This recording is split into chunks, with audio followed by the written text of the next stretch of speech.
ஓம் சாந்தி. 4/11/2016. இன்றைய முரளியின் தலைப்பு இனிமையான குழந்தைகளே. இந்த லட்சியம் லக்ஷ்மி நாராயணன் ஆகிற இந்த லட்சியம் மிகவும் உயர்ந்தது. அதனால உங்களுடைய ஒரு வினாடி நேரத்தை கூட வீணாக்காம சதப்பிரதானம் ஆகிறதுக்கான முயற்சி செஞ்சுட்டே இருங்க. சூப்பரான பாயிண்ட் இல்லை? நாராயணன் இது இன்னைக்கு ஒன்று டச் ஆச்சு. இன்னைக்கு ப்ராக்டிஸாகவே கூட இதை பண்ணலாம். என்ன டச் ஆச்சுன்னா, கல்லறையிலிருந்து எழுப்புறதுக்காக கடவுள் வருவார் அப்படின்னு கிறிஸ்தவர்கள் சொல்றாங்க. அப்ப பாபா கூட சொல்லியிருக்காரு, ஆத்மா இறந்த ஸ்டேஜுக்கு போயிடுச்சு, அதை தான் இப்ப தட்டி எழுப்புறாரு பாபா. இப்ப எந்த ஆத்மா இறந்து போச்சு? ஸ்ரீ லக்ஷ்மி நாராயணனுடைய ஆத்மா அது இறந்து போச்சு இல்லையா? இப்ப நல்ல சீரியஸா இருக்கிறவங்களுக்கு ஆக்சிஜன் கொடுப்பாங்க, கொஞ்சம் எடுத்தாலும் அவங்க அவுட்டு. அந்த மாதிரி ஆக்சிஜன் தான் இப்ப பாபாவுடைய நினைவு. அந்த நாராயணன் உயிர்ப்பித்து எழுந்திருக்கணும் அப்படின்னா பாபாவுடைய நினைவு கண்டினியூஸா இருக்கணும். அதுக்கு தான் சொல்ற, ஒரு நொடி கூட வீணாக்காம சதப்பிரதானம் மீண்டும் ஸ்ரீநாராயணன் ஆகிறதுக்கான முயற்சி செஞ்சுட்டே இருங்க. ஏன்னா அவ்வளவு பெரிய லட்சியம் இது இல்லையா? உள்ளுக்குள்ள செத்து கிடக்குற அந்த நாராயணனை தட்டி எழுப்புறோம். கேள்வி. ஸோ ஒரு வினாடி விடாம, ஒரு வினாடி பாபா நினைவு இல்லாம வேற எது வந்தாலும் பதவி கடகடன்னு குறைஞ்சு போய்கிட்டே இருக்குது. கடகடன்னு குறைஞ்சிக்கிட்டே இருக்குது. திரும்ப திரும்ப திரும்ப அந்த சொல்ற தங்கத்தை அந்த நெருப்புல போட்டு நெருப்பு கொஞ்சம் அணைஞ்சாலும் தங்கம் வெளியே வராதுண்ணா. அது மாதிரி ஆத்மா தங்கமாக்கி வெளியே வராது யோகா நீ கொஞ்சம் அணைஞ்சாலும். ஸோ இதை மட்டும் திரும்ப திரும்ப சொல்ல சொல்ல சொல்ல அப்படி ஒரு வைராக்கியம் வரும். கேள்வி. குழந்தைங்களுக்கு முன்னேறும் கலை ஏற்படுறதுக்கு முக்கியமான காரணம் இப்படியே போயிட்டே இருக்கணும் மேல 5000 வருஷத்தை நோக்கி, அதான் முன்னேறும் கலை. ஆனா அது ஏன் ஏற்பட மாட்டேங்குது? போக போக கொஞ்சம் அகங்காரம் வந்துச்சு, தன்னை புத்திசாலின்னு நினைச்சுக்கிட்டு முரளியை தவற விடுறது.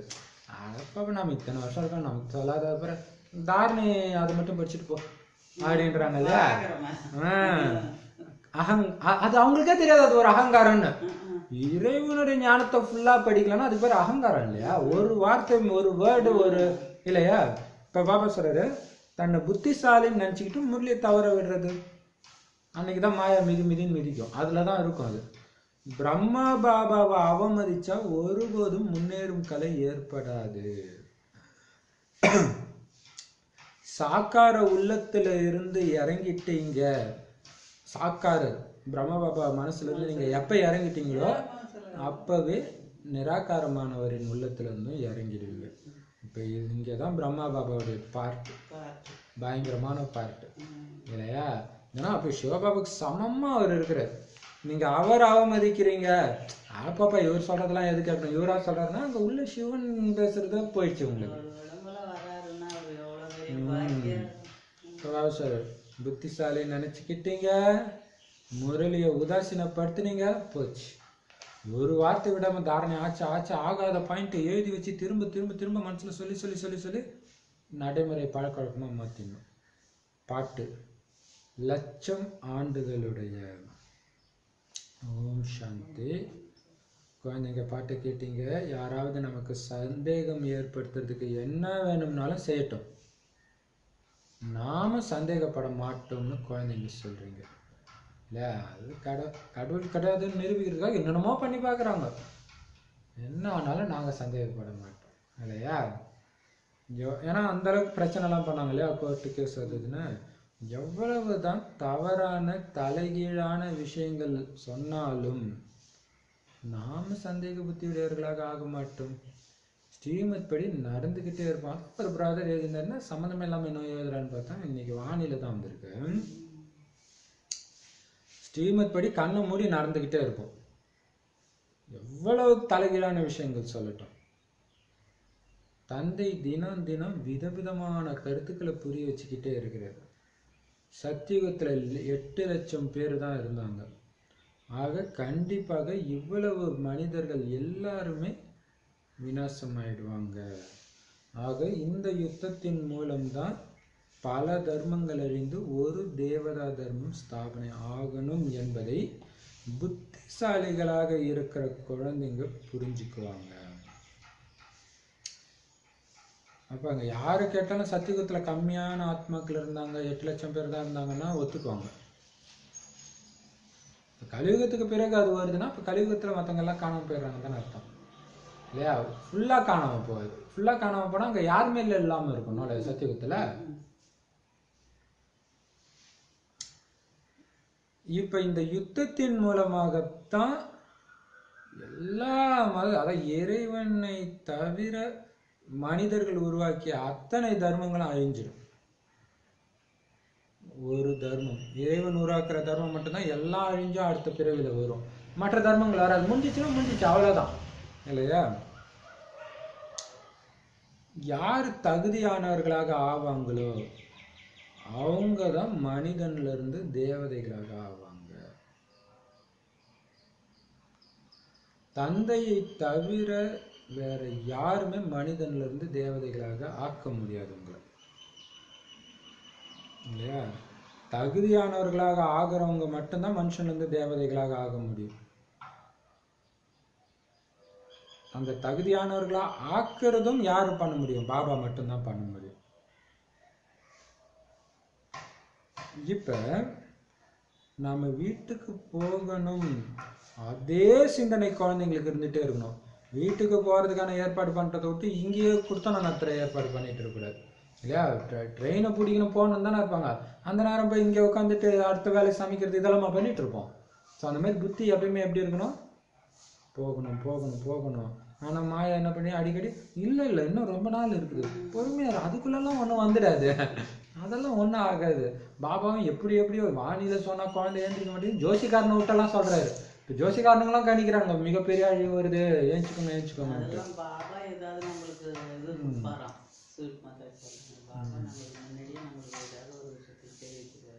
அப்போ பாபா சொல்றாரு மாயா தான் அடிக்கடி மறக்க வச்சிடுது. பாபாவும் எப்படி எப்படியோ எழுப்பி பார்க்குறாரு. ஆனால் இங்கேயே நீங்கள் பாபாவை நினைவு செய்து சதப்பிரதானமாகும். இதுதான் பெரிய விஷயம். பாருங்களா, பாபா கிட்டே இருந்தால் தூய்மை ஆயிடுமா? ஆயிடுமா? தூய்மை ஆகுமா? பரந்தாமத்தில் கிட்டேயே தான் இருக்கிறாங்க, தூய்மை ஆகுறாங்க. இங்கேயே தூய்மை ஆனாதான் அங்கே கிட்டே போக முடியும். அப்போ இது எவ்வளோ பெரிய ஆச்சரியம் பாங்க. இங்கே இருந்துட்டு ஆத்மா நினச்சிட்டு பாபாவை நினச்சிங்கன்னா ஆத்மா சார்ஜ் ஏறும். ஆனால் உண்மையிலே பாபா பக்கத்தில் போய் உட்காந்தா கூட சார்ஜ் ஏறாது. இது எவ்வளோ பெரிய அதிசயம். நம்ம இங்கேருந்தே சார்ஜ் ஏற்றிக்கிறோம், மற்றவங்க எல்லாம் அங்கேயே தான் இருப்பாங்க 2500 நிமிஷம், சார்ஜ்லாம் ஏறாது. இங்கே அடிச்சு ஓச்சு ஏற்றுற அந்த தூய்மையோட சரி, அந்த சார்ஜ் இறங்காமல் இருக்கும் அங்கே, அவ்வளோதான். இப்போ பாபா சொல்றாரு இங்கேயே எந்த அளவுக்கு முடியுமோ அந்த அளவுக்கு நினைவுல இருந்து சதப்பிரதானமாக்கிக்கணும். ஏன்னா எந்த நொடி வேணும்னாலும் யுத்தம் பெருசாயிடும். நியமம் எதுவும் கிடையாது, எதுவும் ரூல்ஸ் எல்லாம் கிடையாது, சொல்லிட்டெல்லாம் நடக்காது. முடிவு ஏற்படாத அளவுக்கு யுத்தம் ஏற்பட்டுடலாம்னு கூட சொல்றாரு. திடீர்னு சண்டை நடக்கும், சரி கொஞ்ச நாள்ல இல்லையா? இப்போ பார்த்தீங்கன்னா இலங்கையில் பார்த்தீங்கன்னா யாராவது நிறுத்திடுவாங்க பார்த்தா கடற்கரை போட்டு ஒட்டுமொத்த இனத்தையும் அழிச்சாங்க இல்லையா? ஸோ அதெல்லாம் ட்ரைலர் தான். ஒட்டுமொத்த மனித இனம் அழிக்கிற அளவுக்கு போக ஆரம்பிச்சிடும் இனிமேட்டு. அது ஒரே ஒரு இனம் தான். அப்போ அனைவருமே ஒருத்தருக்கு ஒருத்தர் சண்டை போட ஆரம்பிச்சிடுவாங்க. இங்க பார்த்தா மனுஷன் யாரையுமே நம்ப முடியாத ஒரு சூழ்நிலை வந்துடும், அப்படி ஆயிடும். அதனால விநாசத்துக்கு முன்பாகவே ஏன் நாம நினைவிலிருந்து தமோ பிரதானத்திலிருந்து சதோ பிரதானமா ஆகிறதுக்கான முயற்சி செய்யக்கூடாது இல்லையா? அங்க அடிச்சுக்கோங்க எல்லாம் பண்ணிக்கோங்க, ஆனா அதை தாங்கிக்கக்கூடிய சக்தி நீங்க இப்ப எடுத்துக்கிட்டாதான் உண்டு. அதையும் இப்பயே எடுத்துக்கூடாது. அங்கெல்லாம் உங்களுக்கு சக்தி கிடைக்காது. வெட்டு குத்து நடக்கிற இடத்துல போய் நீங்க யோகாவும் பண்ண முடியாது, ஒன்றும் பண்ண முடியாது இல்லையா? அமைதியா இருக்கும்போதே புத்தி நிக்க மாட்டேங்குதுன்னா அங்க எப்படி நிற்கும்? அதான் சொல்றாரு, அழிவுக்கு முன்னாடியே நம்ம ஏன் முயற்சி செஞ்சு சதப்பிரதானம் ஆகக்கூடாது? நினைவு யாத்திரையில தான் இந்த மாயா தடை போடுது. அதனாலதான் பாபா மீண்டும் மீண்டும் தினம் தினம் சார்ட்டு வைங்க குழந்தைங்களேன்னு சொல்லிட்டே இருக்கிறார். ஆனா 2-4 பேர் மட்டும்தான் எழுதுறாங்க. மற்ற எல்லோரும் தங்களது தொழில் போன்றவைகளே முழு நாளும் இருக்கிறாங்க. இது எப்படி சூப்பர் இல்லையா? தினம் தினம் சொல்றாங்க. இப்போ அதுவே பார்த்தீங்கன்னா நோட்டு போட்டு எழுதுறதுக்கு எதாவது இருக்குது, குரூப்ல என்டர்டைன்மெண்ட் இருக்குது, அந்த குரூப்லேயே சார்ட் போடுங்க. அதுக்குன்னே தனியாக ஒரு குரூப் ஆரம்பிச்சு பாபா குடில்னு ஆரம்பிச்சு அதில் சார்ட் போடும் இல்லையா? அதான் பாபா சொல்றாரு, தினம் தினம் பாபா புரிய வைக்கிறாரு, சார்ட் வைங்க. ஆனால் 2-4 பேர் தான் எழுதுறாங்க. மற்ற எல்லாருமே அவங்க என்ன காரியம் செய்கிறாங்களோ அதிலே 3 நாள் பிஸி ஆயிடுறாங்க. வேலை பார்க்குறது, ஆஃபீஸ்க்கு போகிறது, இதிலே தான் பிஸியாக இருக்கிறாங்க. ஆளாளுக்கு ஒரு தடையோடு இருக்கிறாங்க, பல வகையான தடையில் இருக்கிறாங்க.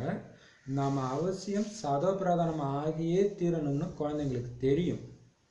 அதனால் நீங்கள் எங்கே இருந்தாலும் முயற்சி செஞ்சுக்கிட்டே இருங்க. எந்த நாட்டில் இருங்க, ஆஃபீஸில் இருங்க, என்ன வேலை வேணாலும் பாருங்கள். அதுலேயும் ஒரு சில வேலையிலலாம் ரொம்ப ஈஸி வேறு பாபா நினைக்கிறது. பாபா சொல்லியிருக்காருல, நைட்டு வாட்ச்மேன் வேலை பார்த்தா செம ஈஸின்றார். எப்படியும் கண்ணு முடிக்க போகிறீங்க, எப்படியும் அமைதியாக இருக்க போது, சூப்பராக பாபா நினைக்கிறாங்க. எங்கே இருந்தாலும் முயற்சி செய்யணும். மனிதர்களுக்கு புரிய வைக்கிறதுக்காக தான் இந்த சித்திரங்கள் உருவாக்கப்பட்டு கொண்டிருக்கிறது. ஏன்னா இந்த நேரத்தில் மனிதர்கள் 100% தமோ பிரதானமாக இருக்கிறாங்க. அந்த அளவு கீழான நிலை. அதனால தான் படத்தை வச்சு எழுப்ப வேண்டியதாக எல்லாம் முடியாது. பார்த்தீங்கன்னா ஒரு மாதாஜி அன்றைக்கி பார்த்தீங்களா சிகப்பு கலர் ட்ரெஸ் போட்டு பேசிகிட்டு இருந்தாங்க. நாங்கள் அங்கே கல்யாணத்துக்கு போயிட்டு வரும்போது பார்க்குறோம், பஸ்ஸில் ஏறினோம். உடனே ஒரு மாதாச்சுன்னா 1/2 மணி நேரம் வண்டி இங்கேயே தான் நிற்கும், இங்கேயே சொல்லுங்கன்னாங்க. எனக்கு இங்கேயே வா அப்படின்னா, சரி அந்த மாதாஜி நீங்கள் சொல்லுங்கள். பாபாவுக்கு தானே சொல்லிடலாமன்னு ஏன் சொன்னால் அப்படியே சொல்கிறாங்க. எல்லாம் அப்படியே கேட்குறாங்க பாவனையா. பஸ்ஸில் எப்படி கம்யூனிஸ்ட்காரங்க சொல்கிறாங்களோ அதே மாதிரியே சொன்னாங்க. சூப்பராக. அப்போ பாருங்க எப்படி சேவை பயங்கரமாக இருக்குது. இப்போ பாபா சொல்கிறாரு, கல்யாணத்துலலாம் நோட்டீஸ் மட்டும்தான், ரிசப்ஷன் இது. சரி, இப்போ பாபா சொல்கிறாரு, முக்தி தாமத்திலேருந்து நீங்கள் வரும்போது சதோ பிரதானமாக தான் வந்தீங்க. பிறகு தான் சதோ பிரதானம் சதோவாகவும் ரஜோவாகவும் தமோவாகவும் தமோ பிரதானமாக வந்துருச்சு. இப்போ எல்லாரும் தமோ பிரதானமாகிட்டாங்க இப்போ. ஆனால் எல்லாருமே தந்தை நினைவு செஞ்சால் சதப்பிரதானமாக ஆகிடுவீங்கன்ற பாபாவுடைய செய்தி நீங்கள் மற்றவங்களுக்கு சொல்லணும். இப்போ சொல்லணும், அவ்வளோ சக்தி இருந்துச்சு உங்களுக்கு. அந்த சக்தி இப்போ வரணும். சின்ன சின்ன விஷயத்துக்கெல்லாம் கோபப்படுறோம், சின்ன சின்ன விஷயத்துக்கெல்லாம் கவலைப்படுறோம். இதுக்கு முன்னாடி அப்படிலாம் கிடையாது. அந்த சக்தி உங்களுக்கு வரணும். அந்த சக்தி வந்த உடனே என்ன ஆகிடும், அந்த கவலைப்படக்கூடிய விஷயங்களே முதல்ல உங்களை விட்டு போயிடும், இந்த உலகத்தை விட்டே போயிடும். அந்த செய்தியை நீங்கள் சொல்லணும். அதுக்கு என்ன பண்ணால் ஆத்மா புரிஞ்சு பாபா நினைக்கலாம். அதுக்கு தான் இந்த யோகம் அப்படின்னு சொல்லி புரிய வைக்கலாம். இப்படி கூட புரிய வைக்கலாம் இல்லையா? அப்போ உலக விநாசமும் உலக அழிவு கூட எதிரில் இருக்கு. ஆனால் சத்தியுகத்தில் ஒரே ஒரு தர்மம் தான் இருந்துச்சு. மற்ற கிறிஸ்தவ, இஸ்லாமிய, மற்ற தர்மத்தை சார்ந்தவங்களாம் எங்கே இருந்தாங்க அந்த டைமில்? நிர்வாண் தாமம், பரந்தாமம், சத்தத்துக்கு அப்பாற்பட்ட உலகமாகிய அந்த பரந்தாமத்தில் பாபாவோடு இருந்தாங்க. அதனால் குழந்தைங்க படத்தின் மீது கவனம் வைக்கணும். பாபா எப்படி சொல்கிறார் அந்த மாதிரி இருக்குதா, இல்லை அதையும் விட கூட சூப்பராக பண்ண முடியுமா, கவனம் கொடுங்க. பெரிய படமாக இருந்துச்சுன்னா நல்லா புரிஞ்சிக்க முடியும் இல்லை? சின்னதாக நமக்கு தூக்கிட்டு போக வசதியாக தான் இருக்குது. இருந்தாலும் 1000 பேர் இருக்கிற கூட்டத்தில் சின்னதாக வச்சு எப்படி, கம்மியான பேராகவே இருந்தால் கூட பெரிய படம்னும் போது அப்படியே அவங்களுடைய கவனம் அதில் இருக்கும் இல்லையா? அப்போ பாபா சொல்கிறார்,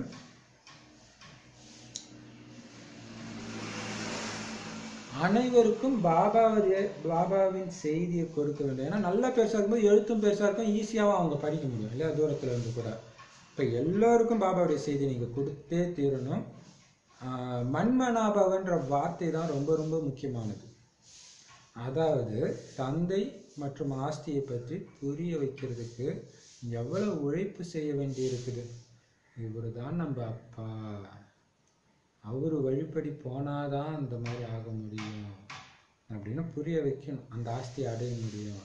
ஸோ அதுக்கு தான் நம்ம யோசிக்கிறோம், இப்படி பண்ணலாம் அப்படி பண்ணலாம். புரிய வைக்கிறவங்க கூட வசிக்கிறவங்க தான் இருக்கிறாங்க. எல்லையற்ற தந்தையின் மீது அன்பு இருக்கணும். நான் பாபாவுடைய சேவை செஞ்சுட்டு இருக்கிறேன்றது புத்தியில் இருந்துக்கிட்டே இருக்கணும். பாபா மேலே அன்பு இருக்கணும். பாபா நினைக்கிறதுக்கான யுக்தி ஒன்று, பாபா மேலே அன்பு வச்சுக்கிறது. என்னை இப்படி ஆக்குறீங்களே பாபா, நான் ஒரு வினாடி உங்களுக்கு செய்ய அங்கே மாளிகை உருவாகிட்டே இருக்குது இல்லையா? அப்போ அதாவது அந்த சுதாமன் அவளுக்கு கொடுக்க, அவளை சாப்பிட அங்கே மாளிகை உருவாகுது சுதாமனுக்கு. அப்போ அது என்னது, நம்மளுடைய தியாகம் ஒன்று ஒன்றா அங்கே மாளிகை ஆகிட்டு இருக்குது. ஸோ அப்படி அன்பு இருக்கணும். இன்னொன்று, பாபா நினைக்கிறதுக்கான யுக்தி, நான் பாபா சேவை செஞ்சுட்டு இருக்கிறேன். இப்போ எதுக்கு இதை பண்ணிட்டு இருக்கோம்? பாபா சேவை. ஒருத்தர் யாடப்படமாக கேட்டுட்டு இருக்கும்போது நான் இதை பொறுத்துக்கிட்டா பாபா எனக்கு பொக்கிஷத்தை கொடுப்பேன். நான் பாபா சேவையில் இருக்கிறேன், பாபாவை தான் நான் வெளிப்படுத்தணும். அது மைண்டில் ஓடிக்கிட்டே இருக்கணும். ஆனால் கொஞ்சம் இந்த பாயிண்ட் மைண்டில் அசை போடுறத கொஞ்சம் நிறுத்துனீங்க, பழைய சமஸ்காரம் வந்துடும். அவ்வளோதான், சண்டை போட ஆரம்பிச்சிடுங்க. இப்போ பாபா சொல்கிறாரு, ஏன்னா அவங்க அந்த மாதிரி தான் பேசுவாங்க. இப்போ கிறிஸ்தவ ஆத்மா கிட்டலாம் சொன்னால் ஏற்றுக்கோங்க, சேச்சா இதெல்லாம் நான் எடுக்க மாட்டேன்னுவாங்க. அப்போ திடீர்னு பழைய சமஸ்காரம் வந்துருச்சுன்னா அவ்வளோதான் இல்லையா. இப்போ பாபா சொல்றாரு, நான் பாபாவுடைய சேவை செஞ்சுட்டு இருக்கிறேன்றது உங்கள் புத்தியில் இருக்கணும் எப்போவுமே. இது ஒரு வழி, பாபாவை நினைவு செய்யறதுக்கான யுக்தி இல்லையா. நான் பாபா சேவை செஞ்சுட்டு இருக்கிறேன். பாபா சொன்னார், எப்பயும் நான் ஏதோ ஒரு பாபா சேவையில் இருக்கிறேன்னா செக் பண்ணிகிட்டே இருக்கேன். அப்படி இருந்தீங்கன்னா நிரந்தரமாக சகஜோகியாக இருப்பீங்க. அல்லாவின் உதவியாளர்களாக ஆகணும். அவங்க இந்த வார்த்தையை சொல்லலாம், அல்லான்னு சொல்லலாம், அல்லாவின் உதவியாளர், அல்லா எஜமான் சொல்லலாம். ஆனால் கூட புரிஞ்சுக்கிறது கிடையாது. அல்லா வரும்போது அல்லாவை அடையாளம் கண்டுக்கிறதும் கிடையாது. குழந்தைங்களுக்கு உதவி செய்யறதுக்காகத்தான் இப்ப பாபா வந்திருக்கிறாரு. எவ்வளவு உத்தமமான தேவி தேவதைகளாக ஆக்குறாரு. ஆனா இன்னைக்கு நாம எவ்வளவு ஏழைகளா ஆகிட்டோம் பாருங்க இல்லையா. குழந்தைங்களுக்கு உதவி செய்யறதுக்காகவே பாபா வந்திருக்கிறாரு. ஆனா நாம எவ்வளவு ஏழை ஆகி இருக்கிறோம். அதாவது நாம பாபாவுடைய உதவியாளர்கள், ஆனா நமக்கு உதவி செய்ய தான் அவர் வர்றார்.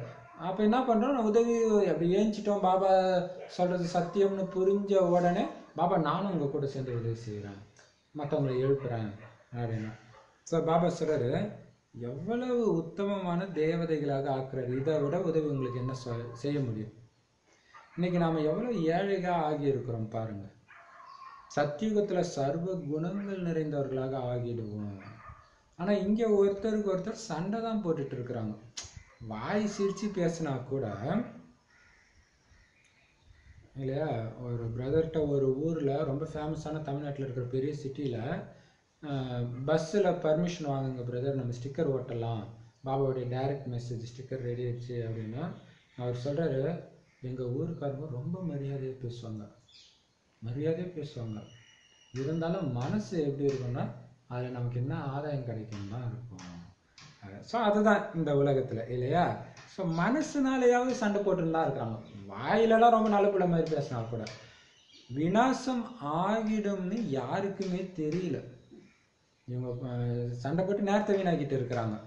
ஆனால் இவங்க என்ன நினச்சிக்கிறாங்க, இவங்க சண்டை போட்டு அமைதி ஏற்பட்டுடும்னு நினைக்கிறாங்க இல்லையா. இப்போ ஸ்ரீலங்கா பிரச்சனையில் கூட ஒரு இனத்தை அழிச்சிட்டா இன்னொரு இனம் அமைதியாக இருக்கும்னு நினச்சிக்கிறாங்க. ஆனால் இதே மாதிரி தான் ஒவ்வொருத்தவங்களும் நினைப்பாங்க. ஆனால் ஒட்டுமொத்த உலகமும் இதன் மூலமாக அழிய போகுதுன்ற விஷயம் அவங்களுக்கு தெரியல. முற்றிலும் கார் இருளில் இருக்கிறாங்க. இப்போ அவங்களுக்கு இதை புரிய வைக்கிறவங்க, எடுத்து சொல்றவங்க தேவை. வந்துடுச்சு உலக மகா யுத்தம் வந்துடுச்சு, புரிய வைங்க. அயல் நாடுகளில் கூட நீங்கள் இந்த ஞானத்தை கொடுக்க முடியும். மகாபாரத யுத்தம் எல்லாருக்குமே தெரியும்ன்றார். ஒன்றும் இந்தியாவில் இருக்கிறவங்களுக்கு, இந்துக்களுக்கு மட்டும் இல்லை, மிகவும் பிரபலமானது. எல்லாருக்கும் ஸ்ரீகிருஷ்ணர் தெரியும், உலகம் ஃபுல்லாக மகாபாரத யுத்தமும் தெரியும். அப்போ இந்த மகாபாரத யுத்தத்தின் மூலமாக தான் இந்த பழைய உலகம் முற்றிலும் விநாசம் ஆகியே தீருங்கிற ஒரு விஷயத்த சபையில் அமர்ந்து புரிய வைங்க. தனித்தனியாக கூட தேவையில்ல, கூட்டம் கூட்டி வச்சு சொல்லுங்க, மேடை போட்டு பேசுங்கன்றது தைரியம் வேணும் இல்லையா. அதுதான் மகாபாரத யுத்தத்துடைய மகிமைன்னு சொல்லுங்க. இப்போ மகாபாரத யுத்தம் எப்போ நடக்குது சொல்லுங்க, சத்தியுகத்துக்கு முன்னாடி. சத்தியுகத்துக்கு முன்னாடி இருந்துச்சு, கலியுகம் இருந்துச்சு. இப்போ கலியுக இறுதியில் சண்டை நடக்கும், இறைவன் வருவாருன்றதுலாம் அதுக்காகத்தான் அப்படின்னு புரிய வைக்கலாம் மகாபாரதத்தை வச்சு. ஸோ சபையில் அமர்ந்து புரிய வைங்க, இந்த ஒரே விஷயத்த புரிய வைங்க, வேற எதுவும் தேவையில்லை. இப்போ இறை தந்தையும் இருக்கிறாரு, அவரே அவசியம் பிரம்மாவின் மூலம் சொர்க்கத்தை ஸ்தாபனை செஞ்சிட்டு இருக்கிறார். சங்கர் மூலமாக கலியுகமும் விநாசம் ஆக வேண்டும். ஏன்னா இப்ப இருக்கிறது சங்கம யுகம், இயற்கை சீற்றங்களும் ஏற்பட இருக்குது. மூன்றாவது உலக யுத்தம் தான் கடைசி யுத்தம்னு சொல்லப்படுது. இறுதி விநாசமும் அவசியம் ஏற்படப்படும். அப்ப பாருங்க, சங்கர் மூணாவது கண்ணை திறந்தா உலகம் அழிஞ்சிடும். என்ன ஆயிடும்? மூணாவது உலக யுத்தம், அதுதான் மூணாவது கண் இல்லையா. நம்ம பாப்பா சொல்றாரு, அப்ப நமக்கு எல்லாருக்கும் இந்த ஞானம்ன்ற மூணாவது கண்ணை கொடுத்த உடனே என்ன ஆயிடும்? இயற்கை சீற்றம் ஆரம்பமாயிடும், இறுதி விநாசம் கண்டிப்பா நடந்தே தீரும். அப்போ 3வது உலக யுத்தம் தான் கடைசி யுத்தம் எல்லாருமே தான் சொல்லிக்கிறாங்க. சயின்டிஸ்ட்டு கூட இப்போ இருக்கிற அணுகுண்டு போட்டால் அவ்வளோதான், எதுவும் தாங்காது. அதுக்கு முன்னாடி வெறும் துப்பாக்கி வச்சே உலக போர் நடத்துனாங்க, 2 உலக போர். இப்போ இது வந்திருக்கு. எல்லையற்ற தந்தையை நினைவு செஞ்சால் முக்தி தாமத்துக்கு போயிடுவீங்க. இந்த செய்தியை நீங்கள் எல்லோருக்கும் இப்போ கொடுத்தே தீரணும். அந்த கிறிஸ்டின் ஒரு மாதாஜி வந்திருந்தாங்க, அவங்ககிட்ட சொல்கிறேன், இது பண்ணிங்கன்னா சொர்க்கத்துக்கு. நான் சொர்க்கத்துக்கெலாம் வரமாட்டேன், நான் எங்கேயும் வரமாட்டேன், சொர்க்கத்துக்கும் வரமாட்டேன், இந்த பூமிக்கும் வரமாட்டேன். இப்போ எங்கே போவீங்க மாதாஜி? நான் ஆண்டவர்கிட்ட போய் சேர்ந்துடுவேன். கரெக்டாக தான் சொல்கிறாங்க இல்லை? முக்தி தாமம். இப்போ பாப்பா சொல்கிறது, முக்தி தாமத்துக்கு போயிடுவீங்கன்னு முதல்ல சொல்லுங்க. எனக்கு சொர்க்கம் வேணாம்னா சரி, சொர்க்கம் வேணாம்னா பரவாயில்ல, முக்தி தாமத்துக்கு போகிறது கூட நீங்கள் அவரை நினச்சி தான் ஆகணும். நான் அதை தெரிஞ்சுக்கோங்க. எல்லாம் போகும்போது பார்த்தீங்க, எல்லாம் போகும்போது கூட இதை நினச்சாதான் உங்களால் போக முடியும். இப்போவே நாங்கள் சொல்லிட்டு இதை பிடிச்சிக்கோங்க, ஞாபகம் வச்சுக்கோங்க. அந்த டைமாவது நீங்கள் பண்ணுங்கள். யாரையோ நினச்சி பார்ப்பீங்க, இயேசுவை நினைப்பீங்க, கிருஷ்ணர் நினைப்பீங்க, என்னென்னோ நினைப்பீங்க, ஒன்றும் ஆகாது.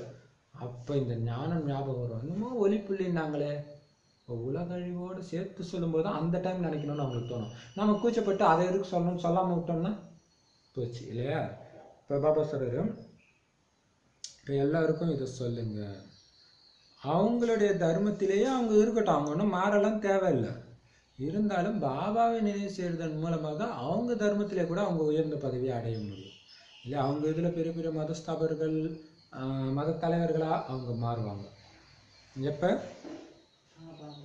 நினைவு செய்வதன் மூலம் அது அந்தந்த தர்மத்தின் ராஜாவாகவும் ஆவாங்க இல்லையா? ஸோ அவங்க தர்மத்திலே இருக்கட்டும்.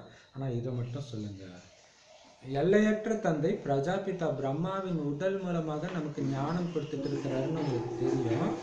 பிறகு நீங்கள் மற்றவங்களுக்கும் இதே விஷயத்தை புரிய வைக்கணும். வீட்டில இருந்து தான் தர்மம் ஆரம்பமாகணும். அருகில் உள்ளவர்கள் அனைவருக்கும் நீங்கள் செய்தி கொடுக்கணும். மற்றதை இது ரொம்ப ரொம்ப முக்கியம் இல்லையா? நம்ம ஊராக போய் சேவை செய்கிறோம், அதெல்லாம் ஓகே தான். ஆனால் நம்ம ஊர்லேயும் கவனிக்கணும். மெயின் நம்ம ஊர். நம்ம ஊருக்கு கொடுக்காம போய் சொல்கிறதுலேயும் வேஸ்ட்டு. இப்போ பாப்பா சொல்கிறத, உங்கள் வீட்டில இருந்து செய்தி கொடுங்க. உங்கள் பக்கத்தில் இருக்கிறவங்களுக்குலாம் முதல்ல செய்தி கொடுங்க. உங்கள் சொந்தக்காரங்க, வீட்டுக்கு வரவங்க எல்லாருக்கும் செய்தி கொடுங்க. அதுக்கு தான் பாப்பா சொல்ற, வீட்டிலே ஒரு ஃபோட்டோ வச்சுக்கோங்க. வந்து படித்தோடனே கேட்கணும், வீட்டு வாசல்ல மாட்டிடலாம் இல்லையா? அவங்களே படித்து புரிகிற மாதிரி கூட இப்போ ஃபோட்டோ உருவாக்கிட்டோம்ல, அதை கூட மாட்டலாம். இப்போ பாப்பா சொல்கிறாரு, வெளியில் உள்ளவங்களுக்கு சரி, மற்ற தர்மத்தினர்களுக்கும் நீங்கள் பாபாவுடைய அறிமுகத்தை அவசியம் கொடுக்க தான் செய்யணும். அவங்க உங்களை திட்டுறாங்க, அவமானப்படுத்துறாங்க, என்ன வேணாலும் பண்ணட்டும், உங்கள் வேலை கொடுக்க வேண்டிய வேலை. அதனால தான் கல்யாண மண்டபத்தில் போய் கொடுக்குறது. வேற எங்கே நம்மள என்ன சர்ச்சில் வந்து சொல்லுங்கன்னுவாங்க. இப்போ அது கடைசியில் வேணால் சொல்லலாம். ஆனால் இப்போ இது மாதிரி எல்லா மதத்தினரும் கலக்கிற இடத்துல போய் கொடுக்கணும். இப்போ பாப்பா சொல்கிறாரு, வெளியில் உள்ளவங்களுக்கு அரசர்களுக்கும் கூட நீங்கள் ஞானத்தை கொடுக்கணும். அதற்கான ஏற்பாடு செய்யணும். முக்கிய சித்திரங்களாகிய திருமூர்த்தி, சக்கரம், மரம் போன்றவைகளை துணிகளில் அச்சடித்து வெளியிலும் கொண்டு செல்ல முடியும் என்று பாபா கூறுகிறார். இது ஒன்று பாபா துணியில் அச்சடிக்க சொல்கிறார். அப்போ பேனர் கிடையாது, ஈஸியாக இருக்கும். அது உண்மைதான், அது கரெக்டு தான். நாங்கள் கூட அது மைண்டில் ஓடுது. அது இருந்தால் நல்லா இருக்கும்ல, பண்ணலாம். ஏன்னா இப்போ வெல்வெட்டில் பிரிண்ட் போட்டு வருது இல்லை, அதெல்லாம் அது எப்படின்னு தெரிஞ்சுட்டு பண்ணணும். அது பார்ப்போம், நல்லா தான் இருக்கும். அது அப்படியே லக்ஷ்மி நாராயணன் அந்த படம் அப்படியே வெல்வெட்டு துணியில் இருந்தால் எப்படி இருக்கும்? சூப்பராக இருக்கும்ல. எடுத்துகிட்டு போகிறதும் ஈஸி.